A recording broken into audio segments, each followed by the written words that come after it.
De regreso en la sección de los columnistas, saludamos a los contertulios de hoy, los tertulianos, como dicen en España. Francisco Covarrubias, muy buenos días. Muy buenos días. Jorge Navarrete, ¿qué tal? Bueno, nos vimos el viernes pasado en este apostolado de las vacaciones de la mayoría de los trabajadores y trabajadoras de la radio. Y en el día oficial no es como que haya poco tema, ¿no? Así que partamos de inmediato con las joyitas, Pirincho. Me acordé, tenía otra joyita, fíjate, pero me acordé cuando dijiste lo de tertuliano. Como decía y nos recordaba la Andrea en los titulares, se está dando el debate en investidura. Que es lo más entretenido que hay. Que es muy entretenido. Quienes tenemos el privilegio de haber vivido un tiempo en España y que seguimos la política de la península con mucho interés, sabemos que se vive una coyuntura bastante especial. Recordemos que contra todo pronóstico, donde se suponía que el Partido Popular y Vox iban a arrasar en las elecciones, el resultado fue bastante más apretado, lo que generó una coyuntura bien difícil, que no es primera vez que se da, y que básicamente consiste en que quienes ganaron las elecciones, sin embargo, no tienen los votos suficientes en un sistema parlamentario para acceder al gobierno.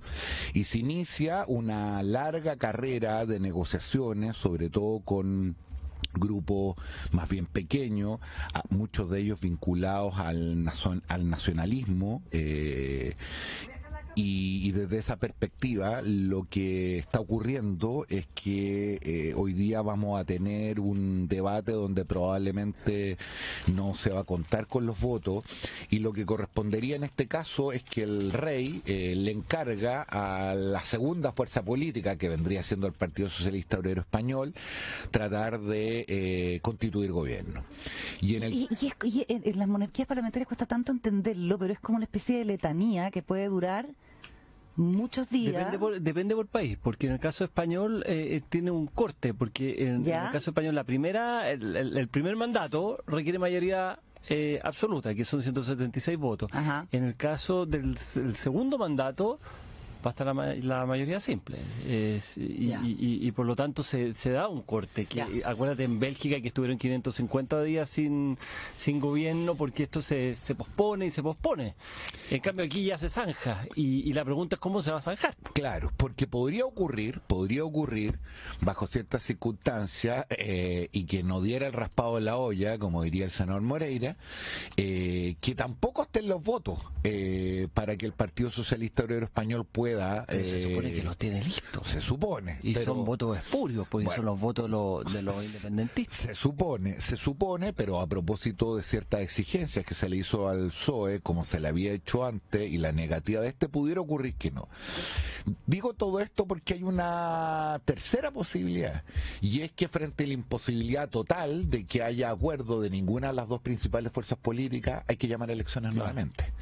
Y todos se interrogan qué ocurriría en ese escenario, y la mayoría de los pronósticos o los expertos dicen que eso fortalecería los partidos tradicionales, me refiero al Partido Popular y al Partido Socialista Obrero Español, castigaría un poco más a Vox en el caso de la derecha y a esta nueva fuerza que se constituyó en la izquierda, pero nada de eso asegura que una segunda elección dé con los votos para efectos de las configuraciones de alianzas más raras que uno pueda encontrar, efectivamente constituir gobierno. Pero, Francisco, este elemento de lamentó la amnistía a los independentistas catalanes, bueno, eso es la que clave. Movilizó a miles de personas en Madrid, impresionante. Miles de personas. Era una cantidad de gente increíble, y los españoles decían 60.000 personas, y yo digo, esa foto acá la pasan por 500.000 al tiro, porque acá los cuentan de otra forma.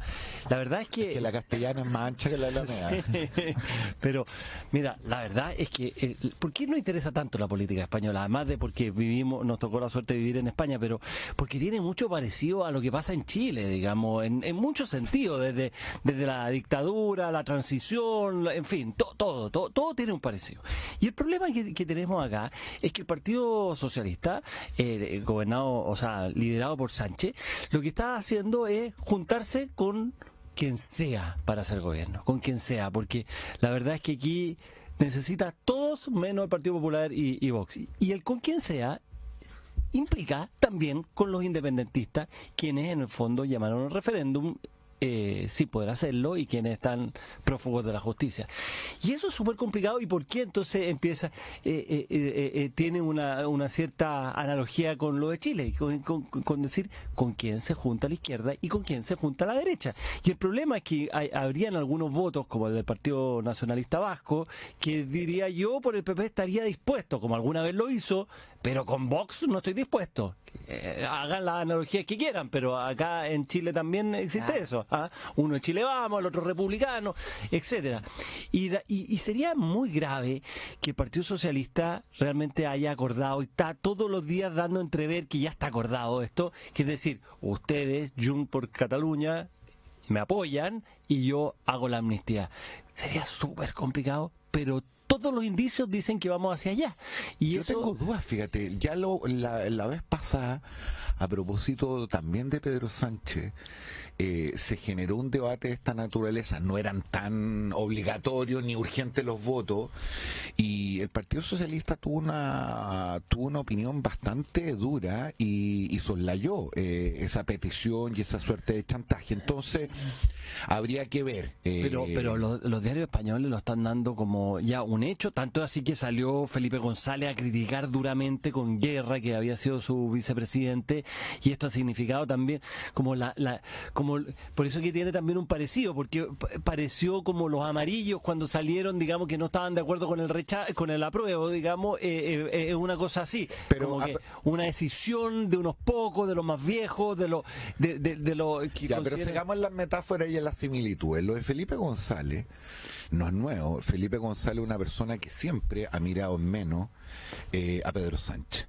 De hecho, se le critica mucho a Felipe González en la última campaña no haber abierto la boca para su apoyo al Partido Socialista Obrero Español.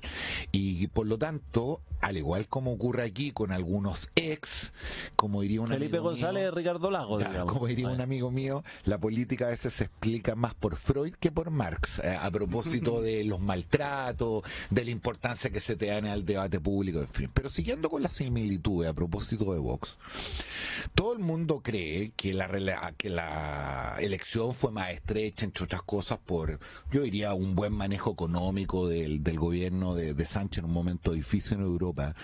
Pero mucha gente se le olvida que las anteriores elecciones, las elecciones autonómicas y regionales, Vox y el PP tuvieron un gran resultado electoral. Y cuando Vox empezó a llevar adelante algunas de las medidas que proponían en el marco de su alianza con el PP para hacer gobiernos regionales, la gente se empezó a espantar. Cosas del tipo censurar obras de Lope de Vega, cosas del tipo tratar de prohibir que se diera Buzz Lightyear 2 porque había dos dibujos animados mujeres que se besaban. La de Toy Story. Exactamente. Entonces la gente se empezó a asustar respecto de qué es lo que esto podía significar en el gobierno. Traigo esto a colación porque a propósito de las similitudes del debate constitucional, de las cosas que se están aprobando, de terminar con la paridad, como al parecer se habría acordado ayer, y otro, empieza a darse un debate que es bien interesante y que yo creo que sociológicamente cuesta entender. Las chilenas y los chilenos parecen estar dispuestos a renunciar a ciertas libertades en pos de bienes como por ejemplo el tema de la seguridad. Todas las encuestas nos muestran eso.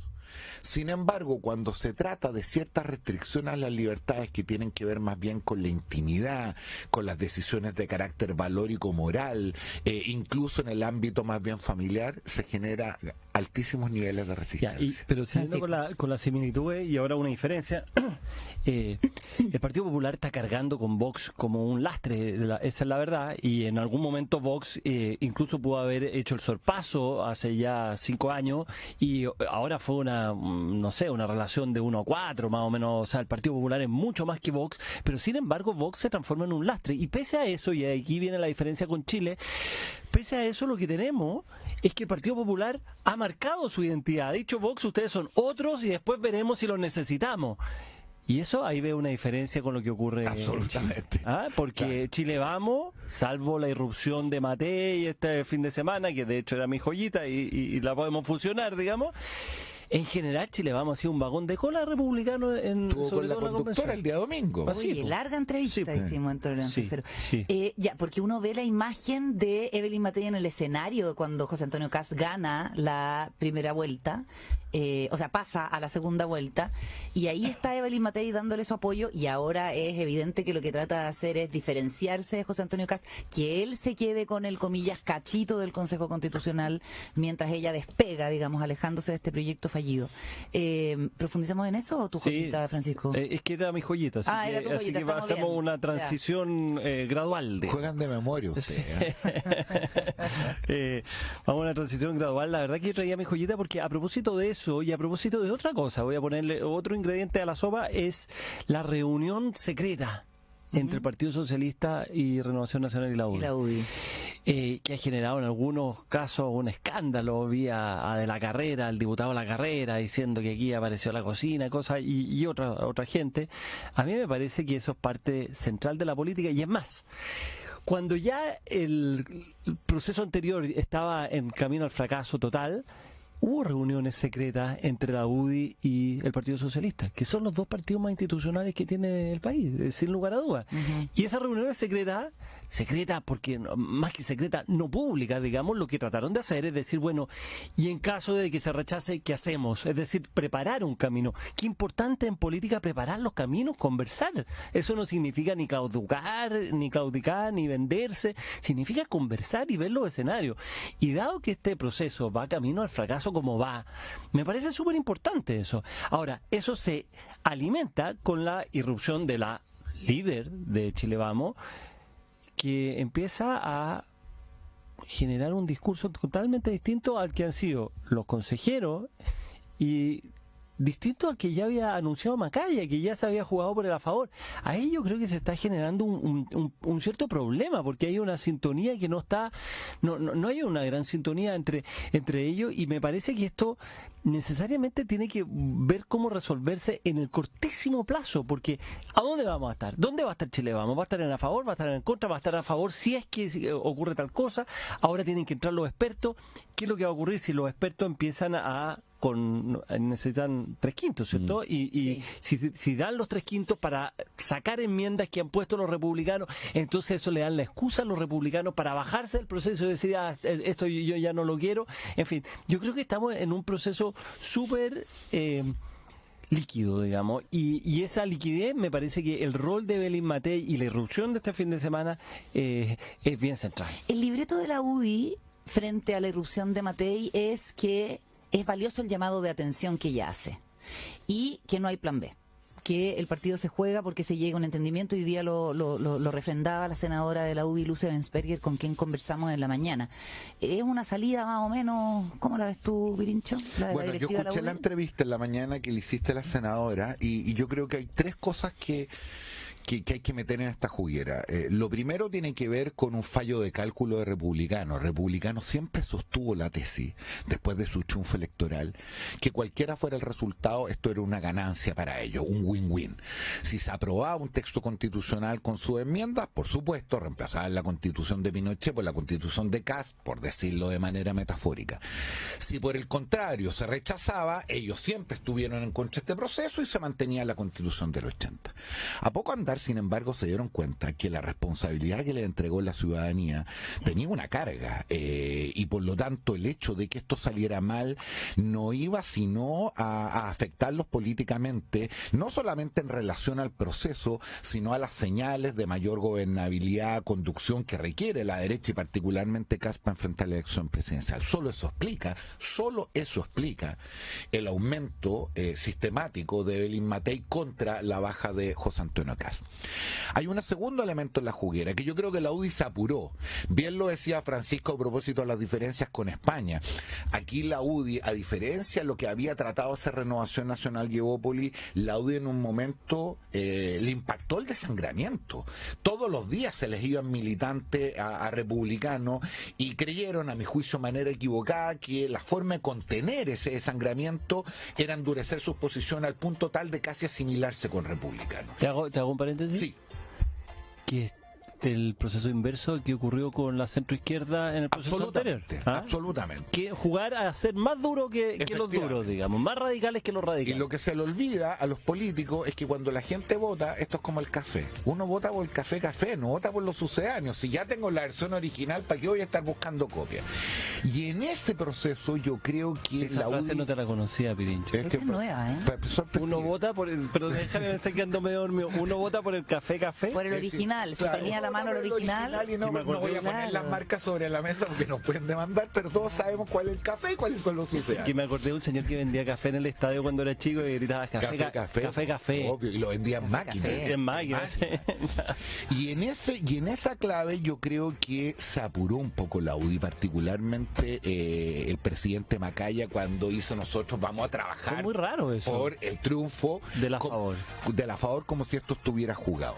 Y en esa clave entonces hay que leer si bien es cierto, no es cierto. La senadora hoy día, cuando la entrevistaste, dijo, mire, yo estoy de acuerdo con la señal de alerta, pero quizás lo puede haber dicho de otra manera porque se malinterpretó.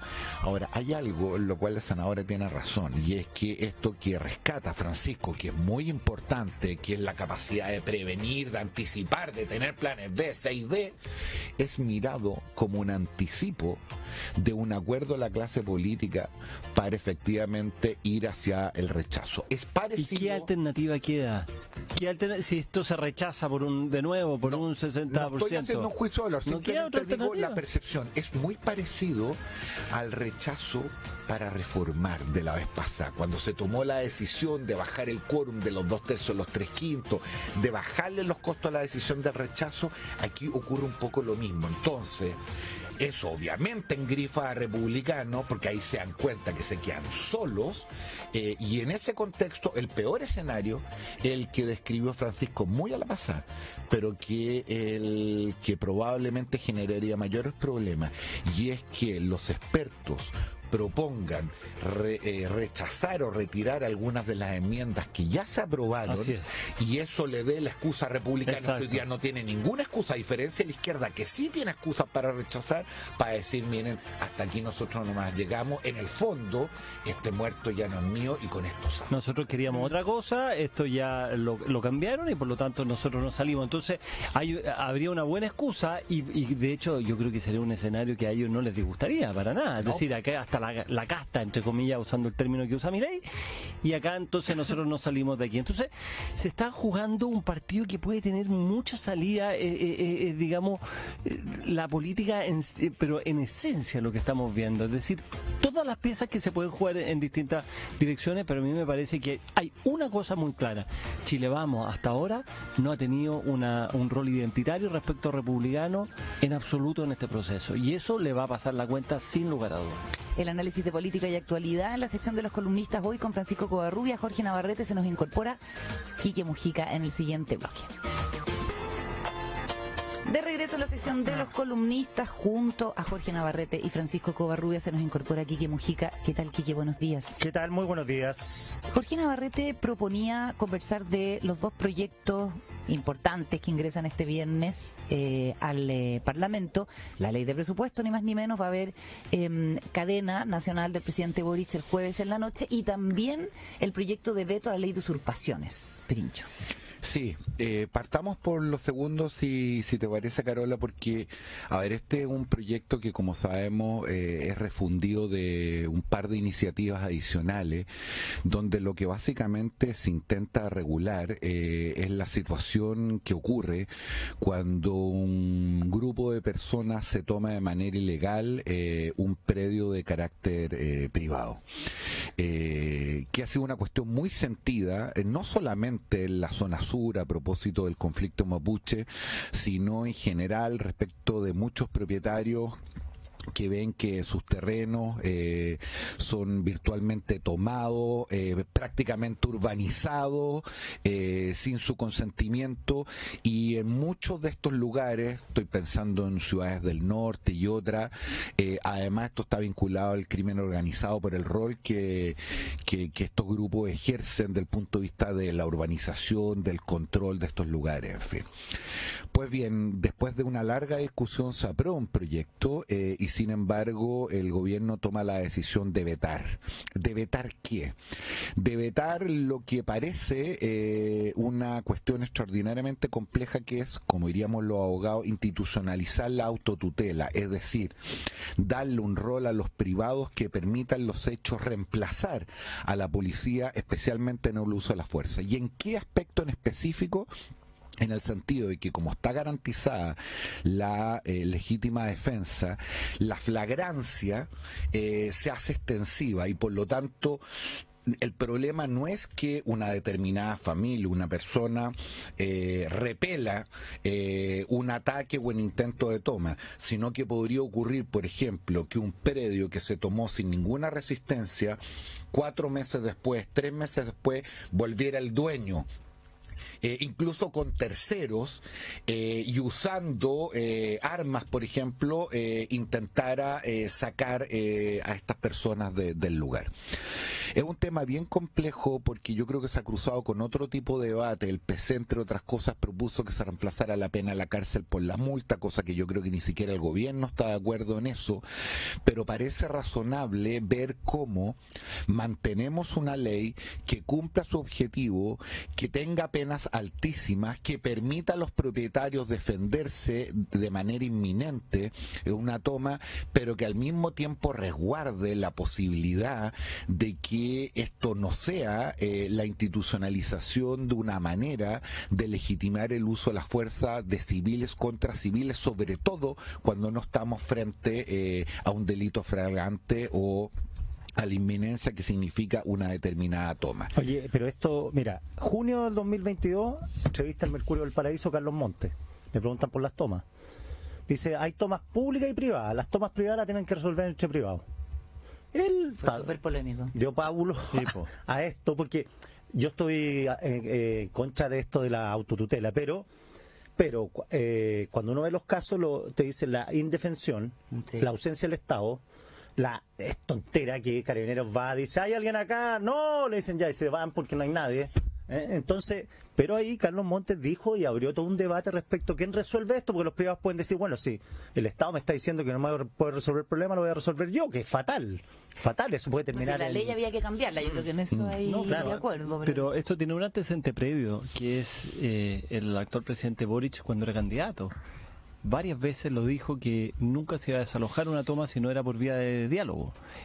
Incluso en el programa, que después se ajustó un poco el programa, eso es una realidad, el programa de primera vuelta respecto al de segunda vuelta, pero en ambos, en el primero de mayor forma, en el segundo menos, pero en ambos casos decía que solamente el diálogo era la instancia para desalojar una toma. De hecho, yo mismo se lo pregunté en Tolerancia Cero, cuando ya estaba listo para asumir, digamos en enero, y iba a asumir en marzo, y lo volvió a refrendar.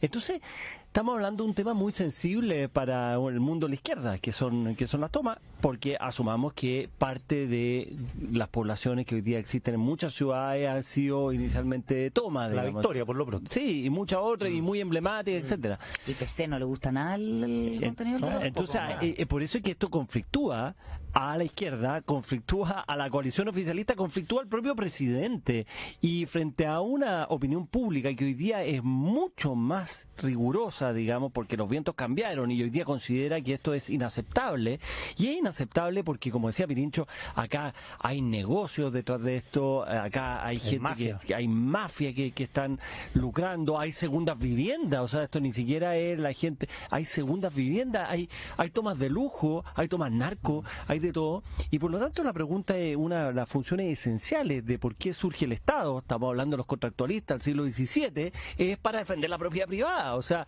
si el Estado surge es para defender la propiedad privada, y si el Estado no es capaz de defender la propiedad privada, entonces ¿para qué tenemos Estado? Y entonces esto me parece que es un tema súper central. Y a mí me parece claro que la autotutela es un despropósito, porque además genera un incentivo aquí a generar otras mafias, que es la mafia de ir a sacar a la otra gente. De los recuperadores de terreno. Los paramilitares en Colombia. Exacto. Entonces, pero sí me parece que es fundamental una ley mejorada, una nueva ley, una ley que tenga sanciones mucho más fuertes y que permita una recuperación mucho más rápido. Eso es central, y creo que la opinión pública en general lo está demandando fuertemente, porque acá hay tomas. Aquí la gente cree que las tomas es que le toman, digamos, al empresario su campo.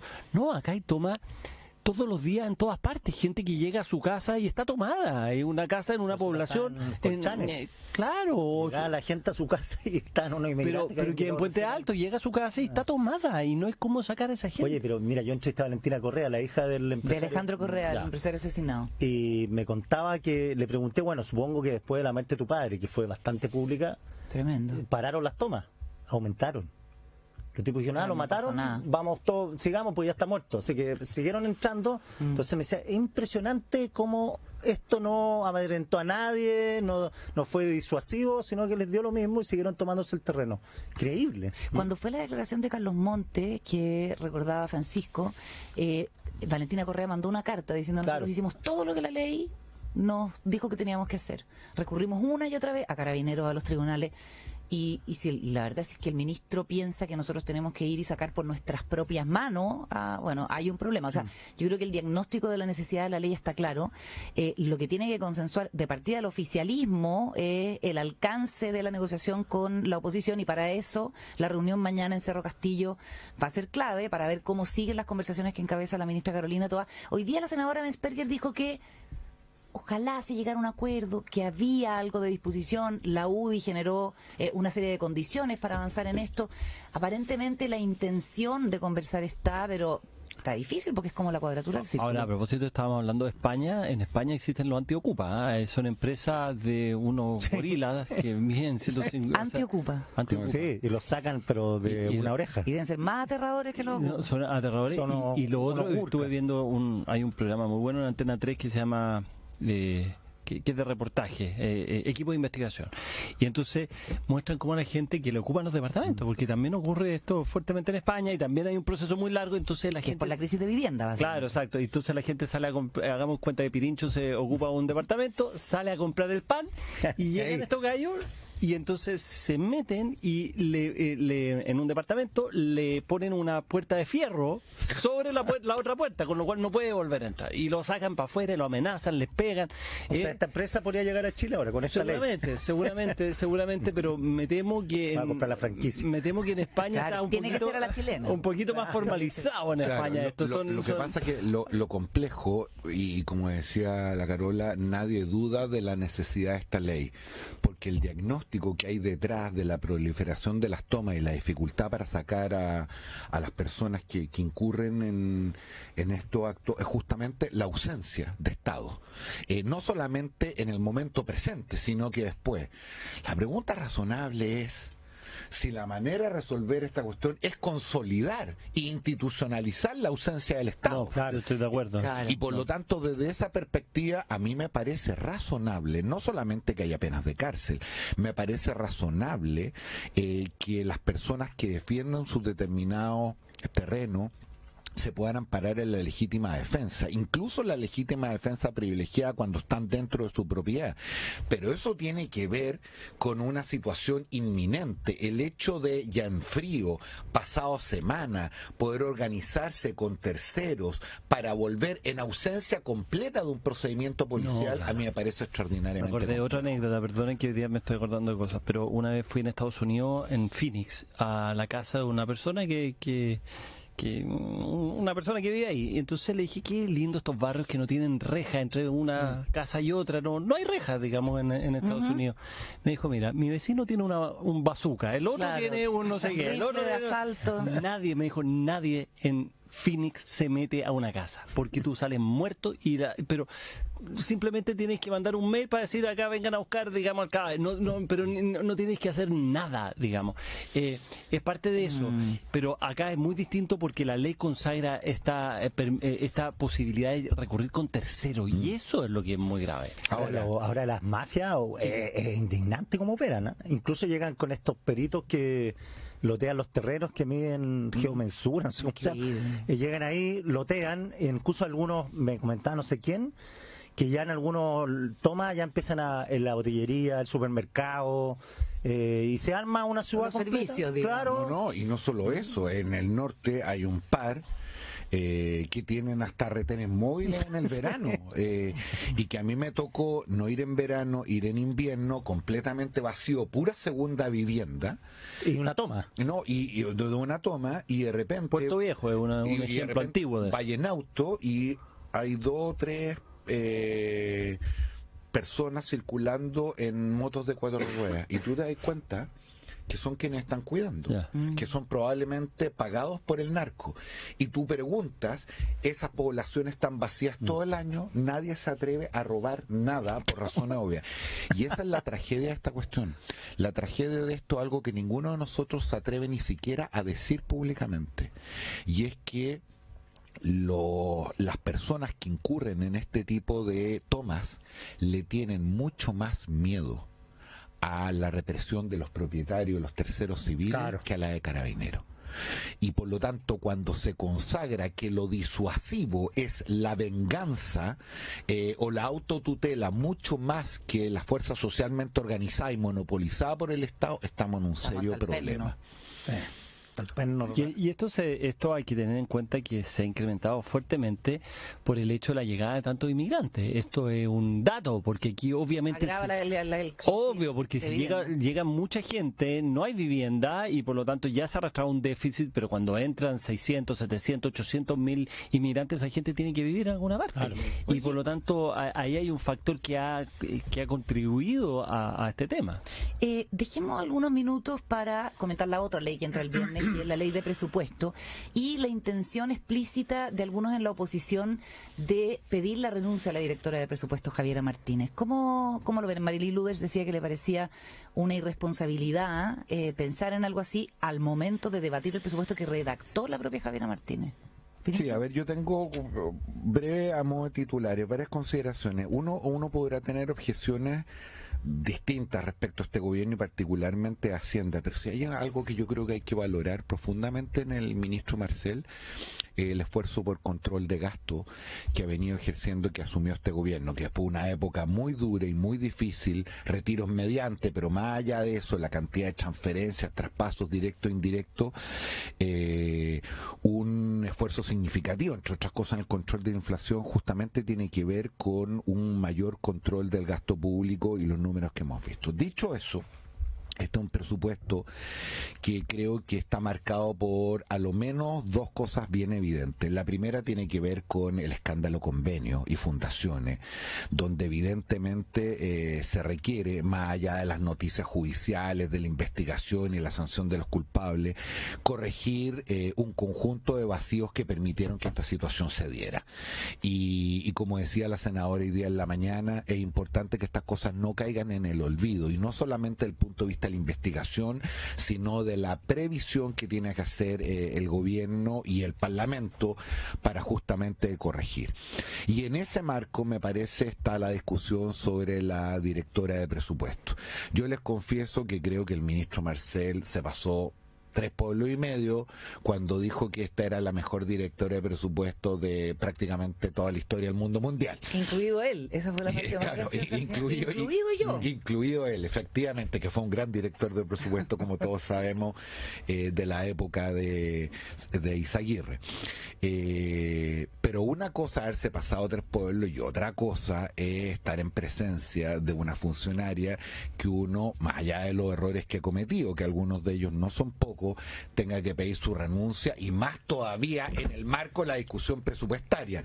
Porque entre otras cosas, el otro componente que tiene esta discusión de presupuesto, que a mí me parece muy interesante, tiene que ver con algo que pidió la oposición. En el marco del pacto fiscal, todo lo que tiene que ver con incentivo a la inversión y modernización del Estado se iba a discutir antes de cualquier cuestión de carácter estrictamente tributaria, que empieza ese debate y esa discusión en marzo. Y por lo tanto, este es un presupuesto donde debería aprovechar de cobrarse la palabra al gobierno, de acordar un conjunto de medidas muy importantes en materia de inversión, y en ese contexto, insisto, teñir o contaminar la discusión con la petición de la salida de la directora de presupuesto, yo en esto estoy con la Marilí. Francisco Covarrubias. No, yo creo que Marcel no se pasó tres pueblos, sino que dijo lo contrario de lo que tenía que decir. Esta es la peor directora de presupuesto que de la vuelta a la democracia. No solo porque estalló el caso convenio, no solo porque además su declaración de intereses estuvo mal hecha, no solo porque los 800 millones que se reflejaron mal en el presupuesto que después tuvieron que corregirse, no solo porque el caso de fundaciones significó que la dirección de presupuesto flexibilizara ciertas normas que dio paso a que ocurriera lo que ocurrió, no solo porque la directora de presupuesto tiene un rol protagónico en el comité de auditoría que no funcionó, digamos, en el primer año de gobierno. O sea, hay muchas razones por las cuales a mí no me parece un despropósito pedir la renuncia de la directora de presupuesto, pero no me parece que sea el tema central. Para mí el tema central es otro, es cómo se gasta la plata en el país, y ahí tenemos un problema que trasciende a este gobierno, que es un problema general. Acá tenemos lleno de programas que no sirven para nada, donde toda la plata se va en la administración y prácticamente no llega nada a la persona destinataria final. Son cotos de casa parlamentarios. Cotos de casa de todos, parlamentarios de todos los sectores. Y anda a tratar, y me han dicho ministros de distintos gobiernos, anda a tratar tú de cerrar un programa. Pregúntale por muy mal evaluado. Pregúntale a cualquiera. Y te dicen, mira, te empiezan a llamar los parlamentarios, estamos llenos y te llaman para amenazas, que no te va a dar el voto. Exacto. Y estamos llenos de programas que no sirven para nada. Estamos llenos de asesores que no sirven para nada. Un caso que no salió mucho, que es el caso de Andrade, que salió por el caso de la Fundación Democracia Viva, ¿cierto? Había sido asesor en dos ministerios distintos, en el Ministerio de Defensa y de Obras Públicas. Era como Da Vinci. Sabía de todo. Pero ¿de qué? ¿Asesor de qué? El señor Andrade, ¿de qué asesoraba? Y así estamos llenos de asesores. Y reitero, quiero ser justo, no es solo este gobierno. Entonces la pregunta es, ¿en qué momento nos vamos a poner a hacer un presupuesto serio de verdad? Y claro, una instancia que permitía, digamos, hacerse estas preguntas y buscar una institucionalidad mejor era el proceso constitucional, pero parece que eso ya no fue, y por lo tanto seguimos en este tema y seguimos dándole más plata. Y entonces a este programa X que da al adulto mayor, que discapacitado, digamos, que suena súper bien en el papel, pero que no llega a nada porque está lleno de gente en el intermedio, entonces ayer se le daba 100, ahora piden 110 y listo, 110 por 110, después se la baja a 108, y ese es el gran problema que tiene este país. Bueno, a propósito de eso, efectivamente algo desesperanzador que la discusión constitucional esté encaminada, según muchos, al fracaso, porque recordemos que la cuarta iniciativa popular de ley más votada, cosa que en general a muchos de nosotros nos extrañó, fue una que tenía que ver con modernización del Estado, con las plantas públicas. Que nunca es muy sexy. Exactamente, a eso me refiero, no es particularmente rockero, a los ciudadanos no les interesa mucho, y como bien recuerda Francisco, todo el mundo se lava la boca esta cuestión, pero en privado, en la cuenta, el coto de casa, es los privilegios de los propios incumbentes. Pero vuelvo a mi obsesión del pacto fiscal. El pacto fiscal, además de medidas de recuperación económica, le lleva a discutir medidas importantes en materia de modernización del Estado, donde el gobierno se concentró básicamente en un consejo de evaluación de políticas públicas, haya anunciado la próxima semana la presentación de un proyecto de ley para modificar el servicio de evaluación de impacto ambiental, pero lo más importante sería empezar a discutir este tipo de materias, sea que la Constitución se apruebe apruebe, porque hay que ir adelantando estas leyes, o incluso si la Constitución no se aprueba, en el marco de un debate que quizás como nunca está presente hoy día. Yo no sé si es muy rockera la modernización del Estado. Lo único que sé es que si hay un momento político para generar mayores niveles de consenso, para aprobar medidas de esa naturaleza que impactan intereses de envergadura en el Estado, es ahora. Claro, ahora, pero si uno mezcla cambio en el sistema político, modernización del Estado de verdad y todo el esfuerzo en educación para los cabros chicos, ahí ya tenéis 3 pegas que con eso creo que nadie estaría en contra. Necesitaríamos a finlandeses que estén a cargo porque el problema es que en la teoría estamos todos de acuerdo, pero cuando llega el momento y llega el punto de que hay que cerrar 1, 2, 3, 4, 5, 6, entonces ahí empiezan los problemas. Es que ¿por qué se va a cerrar? Y esa es la razón fundamental porque hay una tendencia mundial, digamos, amparada en el liberalismo, y decir, oye, el Estado tiene que ser más chico y transferir la plata. Al final de cuentas, la mejor política pública es la transferencia de dinero a los ciudadanos y hacer... Cada día más libertario. Sí, no libertario, liberal, porque hay un Estado, pero hay un Estado ¿Pero que... ¿En todo orden de cosas? No en todo, pues sí, por eso es que los libertarios son unos fanáticos, unos religiosos, unos... ¿Dependía de tu hijo Boucher? No en Boucher todo, pero en muchas cosas, porque tal como se demostró que para la pandemia, donde se le dio plata a la gente sabe administrarla mucho mejor que el Estado. Y entonces no es todo blanco negro, hay evidentemente grises, pero en general, te digo, hay gran cantidad de programas que no sirven para nada.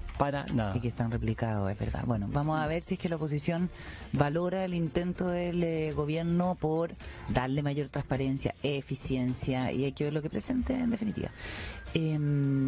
Recomendados. Pirincho. Recomendado. Hay una serie que yo le había hecho el quite, pero ya como va en su 4ª temporada dije, ya la vamos a ver, tan mala no puede ser, que es Sex Education. Ay, la amo. Y fíjate que yo no la he visto. Acabo de terminar la 1ª temporada y me sorprendí muy gratamente, porque al principio dije ya para remojar la neurona antes de acostarse. Es lo más entretenida que hay, lo que básicamente, sin hacer ningún spoiler, relata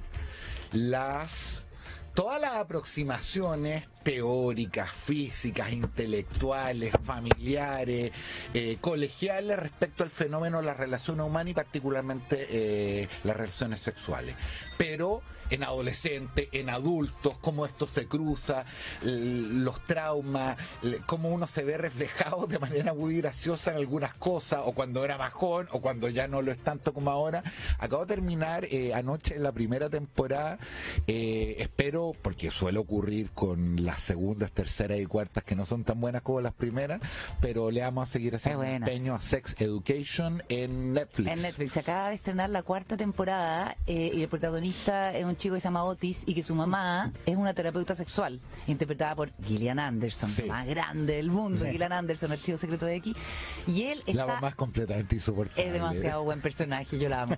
Y él está achunchadísimo, pero pone un consultorio sexual en el colegio. Ya, gira en torno a eso. Y además está filmada en Escocia y es precioso todo lo que se ve. Así que apoyo esa recomendación, Sex Education en Netflix. Francisco Covarrubias, tu recomendación. Voy a recomendar una novela. Ya, para que pueda apagar la radio, digamos. Apaga la tele. El exministro que no le gustaban las novelas, ahora voy a recomendar una novela, porque es probablemente... ¿Has visto un más obsesivo que Covarrubias? El lenguaje, por favor. Que habla de novela, se acuerda del pobre exministro económico. Era Valente. Sí. Oye, que decía que no leía novela. Oye, es que yo estoy seguro que si esta novela le va a gustar a Valente. Perdón, me corrigen, es en Gales Sex Education. ¿En Gales? ¿No es lo mismo que Escocia, Gales? ¿Tú que estuviste allá? No, pues no es lo mismo. No es lo mismo, gracias. Gran Bretaña está compuesta por Escocia, Irlanda y Gales. Que es una franja chiquitita. Oye, ya, pero voy a recomendar una novela que yo creo que hasta al exministro le gusta. Porque es realmente extraordinaria, me la leí el fin de semana.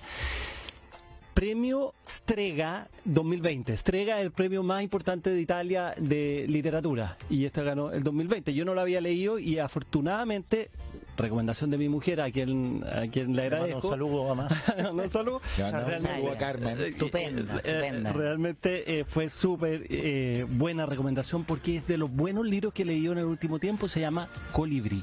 Colibrí. ¿Ya? Sandro Veronese, el autor, y la verdad es ¿Cómo que se pronuncia la Veronese. Hermoso.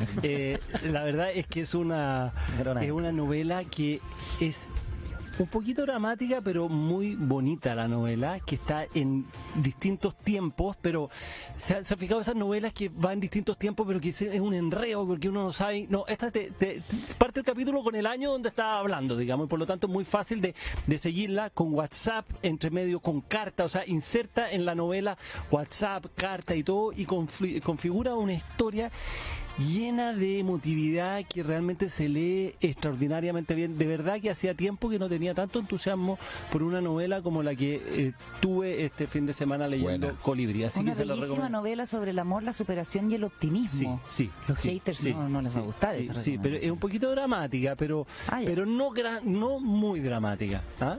Así que la recomiendo fuertemente. Oye, solo a propósito italiano, anoche murió el último don de la Cosa Nostra, Matteo Messina. Malo. Que es Malo. Siciliano. Horrible. Asesinó a un niño, mandó a matar a un niño de 11 años. en ácido. Porque otro... Y lo tiró a una niño como de 11 piscina años, con ácido. No, porque era de un ex rival que empezó a entregarle datos a la policía. Cuando la mafia era la antigua, incluso tenía ciertos códigos, murió anoche. Mateo Messina. En una clínica, creo. Sí, estaba preso. Pero se lo habían llevado Se lo habían llevado a una Para clínica. hacerle un tratamiento.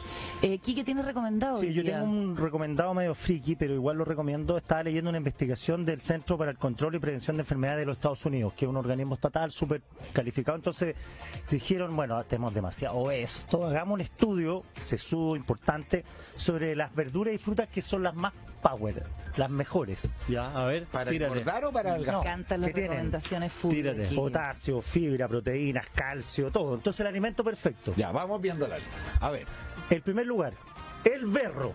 no como. El berro, buena. Ya, el berro ganó. Bueno, muy 100 bueno. sobre 100 Qué puntos. bueno. Ya, le pusieron 100 sobre 100 puntos. El berro, mira, te doy un dato. Hay que lavarlo bien, sí, ¿ah? Porque Sí, el berro porque hay que lavarlo de bien. manzana, El berro se Ya se no puede comemos enfermar. perro. ¿Cuál es el segundo, güey? La col china. ¿Quién es la colchina? ¿Qué es Ese la es como un... Ya pasa al como un tercero, porque repollo no lo largo. conoce. No, Ya, la ok, otra es estamos mal. la selga. Tampoco. Fome, pero buena. Tampoco. Ya, pero espérate. El berro contiene más vitamina C que la naranja. Y 100 gramos de berro, 100 gramos, cuesta como 200 gramos, cuesta como 1000 y tantos pesos. 100 gramos de berro, estoy barato hoy día, ¿eh? Deberían haber puesto berro de oro o algo así. 100 gramos de berro tienen el mismo hierro que 100 gramos de carne. Ya, tírate el cuarto después de la selga, porque a esta altura estamos. No, porque no comí nada, pues. Ya, te voy a poner que comí, a ver. Beterraga. Ya, No. está cuarto, entonces, para que comáis algo. Este va. Rica la Me verdad. encanta. Tú vas al Rivoli y ¿qué comí? Siempre pedí el mismo plato, ¿no? Sí, pero Y nunca- te atiende Funari y te da el Es plato. que no como ensalada. No comí ensalada, No. súper bien. Fuma y no come ensalada. Anda súper bien. Y mete la cabeza en el tubo del gato. Ya. Ya, ¿Qué y más? quinto. No, eso, berro. Ah, ya, no. eso, berro. Sí, berro, Excelente. Para que vayan a comprar berro, digo. Porque uno como que en algún momento la rúcula como que entró más y cumple el mismo rol como de amargor dentro de Sí, la po. ensalada y el berro es Es lo rico. máximo. Oye, se ha desatado un verdadero conflicto diplomático en el WhatsApp porque ¿Por si qué? es Gales, si es Irlanda del Norte, que Gran Bretaña, que cómo podemos no explicar todo en detalle, ya. Oye, ya, bro. Reino Unido el Reino Unido contempla Irlanda del Norte y la Gran Bretaña, que incluye Inglaterra, Gales y Escocia. Oye, me dicen Y Sex acá. Education se filmó principalmente en la ciudad de Gales con la Moordale Secondary School, que está ubicada en el campus de Carlon, en Newport. Nuestro auditor Gonzalo Larraguibel, que nos sigue todos los días, dice que se mantiene bueno hasta la 4. Hasta la temporada. Mira. Sí, la 4 no está. Yo también estoy un poquito. No, pero dice que se mantiene buena. Sí, la cuarta a mí no me ha convencido mucho, pero estoy recién empezando. En la lista el choripán no está en ninguna parte. El choripán. Igual esta es la antidieta Pero de Jorge piensa en la Navarrete, mañana, un choripán tempranito y un puchito. Yo tenía un compañero, un roommate que vivía con él y me levantaba, iba en un edificio, miraba su pieza, estaba sentado a las 8 de la mañana con un empanada de pino y con una mayonesa Hellman chica amarilla ¡Oh, qué poniéndole. horror! ¡Qué horror! Yo me voy a ir a comprar berro ahora. Sí, yo también, ¿Ah? prefiero el berro. No. Hoy tenemos que cerrar. El que nada sabe, nada teme. Esta última parte, le agradecemos a los columnistas Francisco Covarrubias y Jorge Navarrete. Como siempre, un gusto y hasta la próxima, Quique Mujica. Muchas gracias, hasta mañana. Nos vemos. Chao, nos vemos. Chao, chao. Chao.